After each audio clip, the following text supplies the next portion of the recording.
नमस्कार। मैं संतोष सिंह। इन दिनों सांसद और मंत्री जी जो हैं ज़रा बागी हो गए हैं और बागी ही नहीं हुए, मीडिया में बयान भी देने लगे हैं। देखिए, हमारा मंत्री जी हैं मदन सहनी जी, क्या बयान दिए हैं कि पुलिस जो है सो अवैध वसूली के कारण लोग जान दे रहा है, पुलिस अवैध वसूली कर रहा है। देख रहे हैं ना। और दूसरा देख लीजिए, 2 दिन पहले दरभंगा का है मामला है, मधुबनी में जो है सो डीएम-एसपी बैठक पे नहीं पहुंचे तो सांसद लोग बहिष्कार कर दिए बैठक का। बड़ा हंगामा हुआ, अखबार में सुर्खियां बटोरी, चैनल के भी लोग चलाए और अब मीडिया में भी खबर है। उसके बाद आके लोग मुख्यमंत्री से भी मिले। आखिर ये हो क्या रहा है? नीतीश कुमार के शासनकाल में तो ऐसा नहीं देखे। हाँ, मदन सहनी के बारे में हम लोग जानते हैं कि जब वो विभाग में असहज होते हैं, जब सेक्रेटरी उनका बात नहीं माने या कोई पदाधिकारी नहीं बात माने, तो कोई पहली बार बयान नहीं दिए हैं। नीतीश कुमार के समय में भी ये बयान दे देते थे। तो एक बार बयान दे के फंस गए थे, 15 दिन तक जो है ना मुख्यमंत्री इनको नीतीश कुमार जो है इनका हिसाब किताब कर देते। तो अंत में जो है सो हुआ कि अच्छा चलिए।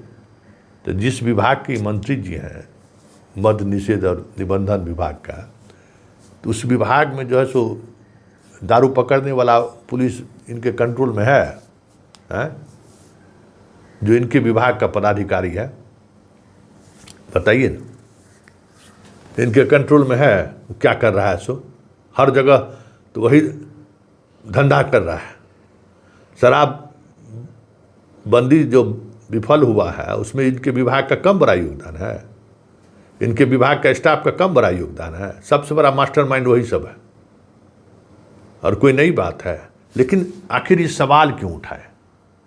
और उसी तरीके से सांसद अशोक यादव और फिर जदयू के सांसद दोनों सवाल क्यों उठाए?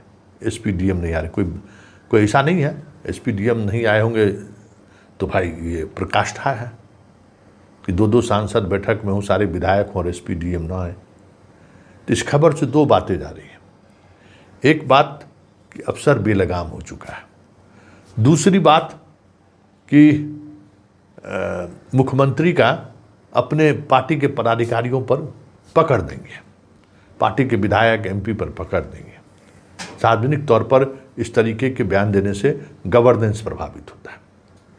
ये कई मौके पर, मतलब अक्सर ये बातें होता है कि जब मुख्यमंत्री कमज़ोर होता है ना, तो सांसद, एमएलए, एमपी, सब तरह का राज्यसभा, विधान परिषद के लोग बयान अखबार में देने लगते हैं ताकि मुख्यमंत्री हमको बुलाएं, हमसे बात करें। एक ये रहता है। उसी तरीके से मंत्री के मामले में भी है। वैसे दरभंगा के जिस मामले पर मंत्री जी इतना बड़ा बयान दिए हैं और जिसके लिए बयान दिए हैं वो पहले से ही हत्या का अभियुक्त है, और वहाँ अब दूसरे तरीके का पॉलिटिक्स शुरू हो गया है, तो मंत्री जी को पसीना छूट गया। मंत्री जी अपने पड़ोसी के पक्ष में बयान दिए, अब वहाँ पता चला कि इनका जो एक दूसरा वोटर वर्ग है उसके हत्या का वो अभियुक्त है। तो कभी कभी बयान जो है सो परेशानी का सबब भी बन जाता है। लेकिन चर्चा उस पर नहीं है, चर्चा इस पर है कि इस तरीके की चीज़ें अगर आप इस पर गौर करिएगा तो मुख्यमंत्री जरूर सम्राट चौधरी है, लेकिन मंत्री जो उनके साथ जो मंत्री हैं, बीजेपी के भी मंत्री हैं, कई मंत्रियों का व्यवहार ऐसा दिखता है कि भाई जैसे लगता है कि उन पर कोई कंट्रोल ही नहीं है मुख्यमंत्री का। तबादला वाले में देख ही रहे थे, देख ही लिए कि क्या स्थिति हुई। 30 जून का डेडलाइन, तो डेडलाइन शिक्षा विभाग नहीं माना। शिक्षा विभाग जब 30 जून के बाद अगर आप ट्रांसफ़र कर रहे हैं तो विभाग फाइल मुख्यमंत्री के पास जाएगा, नहीं माने। 2 तारीख को ट्रांसफ़र किए और कह के ट्रांसफ़र किए। कई विभाग में ये स्थिति बनी है। तो ये जो एक मुख्यमंत्री का धमक होना चाहिए, क्योंकि मुख्यमंत्री के धमक पर ही व्यवस्थाएं चलती हैं, चाहे कोई भी हो, किसी भी तरीके का हो। मुख्यमंत्री जब तक धमकदार नहीं होंगे तब तक चीज़ें नहीं बदल सकती। मुख्यमंत्री का धमकदार होना बहुत ज़रूरी है।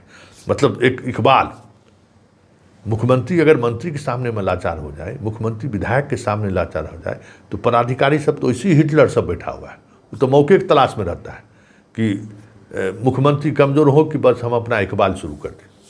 अभी देखिए ना, अभी मुजफ्फरपुर कमिश्नर क्या कर रहा है, ये दिखा रहा है कि ब्यूरोक्रेसी किस तरीके से बेलगाम हो गया है।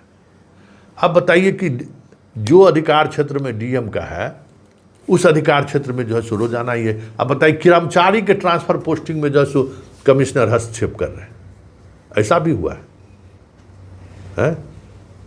इस तरीके से अगर होगा तो पूरी ब्यूरोक्रेसी में क्रश कर जाएगा ब्यूरोक्रेसी। कमिश्नर का अधिकार, डीएम का अधिकार, सेक्रेटरी का अधिकार, ये अधिकार को लेकर अगर क्लैश होगा तो क्या होगा, क्या होगा सोच लीजिए, अराजक स्थिति हो जाएगी। तो एक मुजफ्फरपुर कमिश्नर जिस तरीके से अभी प्रतिनियुक्ति रद्द किए, फिर खुद प्रतिनियुक्ति कर रहे हैं, ये हमें नहीं लगता है कि ये कामकाज करने का एसओपी होगा। ऐसे में तो डीएम को कौन कर्मचारी बात मानेगा? जिला को कंट्रोल करना है डीएम को, और अगर डीएम के स्टाफ का ट्रांसफ़र अगर कमिश्नर बैठ के करने लगे कि इसको पोस्टिंग कर दीजिए, देखिए ये लेटर देखिए ना, ये पोस्टिंग कर दीजिए, तो फिर तो बड़ी मुश्किल हो जाती है। तब डीएम का बात मानेगा कौन? तो ये सिर्फ डीएम और कमिश्नर के बीच का मसला नहीं है, ये सरकार, पूरी सरकार का मसला है। सांसद का बयान, मंत्री का बयान, विधायक का बयान, जिसको जो बयान देने चाह रहा है वो बयान दे रहा है। उससे एक ही संकेत जाता है कि मुख्यमंत्री जो है सो कमज़ोर पड़ रहे हैं।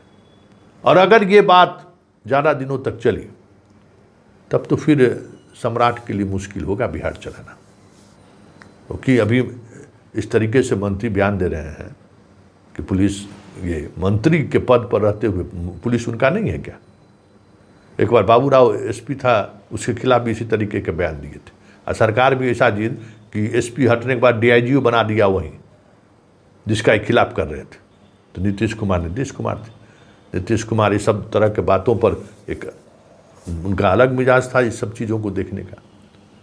लेकिन ये अफसरशाही कि भाई सांसद, दो सांसद, सब विधायक आए हुए हैं, हम बैठक बुलाएं और हम बैठक में नहीं जाए, ये भी एक पराकाष्ठा है। और बैठक में नहीं पहुंचने की वजह से अगर सांसद प्रेस कॉन्फ्रेंस करके आपत्ति जाहिर करते हैं तो ये और बड़ा पराकाष्ठा है। तो ये सारी चीज़ें जो चल रही है ना, वो जता रहा है कि बिहार में सब कुछ ऑल इज वेल नहीं है, सब बेलगाम हो रहे हैं। और लगाम लगाने वाले जो व्यक्ति है, वो व्यक्ति दिल के अरमा आंसुओं में बह गए। बात है, पुराना रिश्ता है, क्या कहें, अरे भाई क्या कहें, अरे ऐसे शासन नहीं चलता है। सम्राट अशोक 99 को भाई को काटा न जी। उस कुर्सी पर बैठने वाला आदमी का यही होना चाहिए, कोई अपना नहीं है, फर्स्ट एकदम नीतीश कुमार के नक्शे कदम पर चलिए, कोई नहीं, जो भी आंख दिखाए आंख निकाल लेना है, बात खत्म है। शासन वैसे ही स्थापित होता है।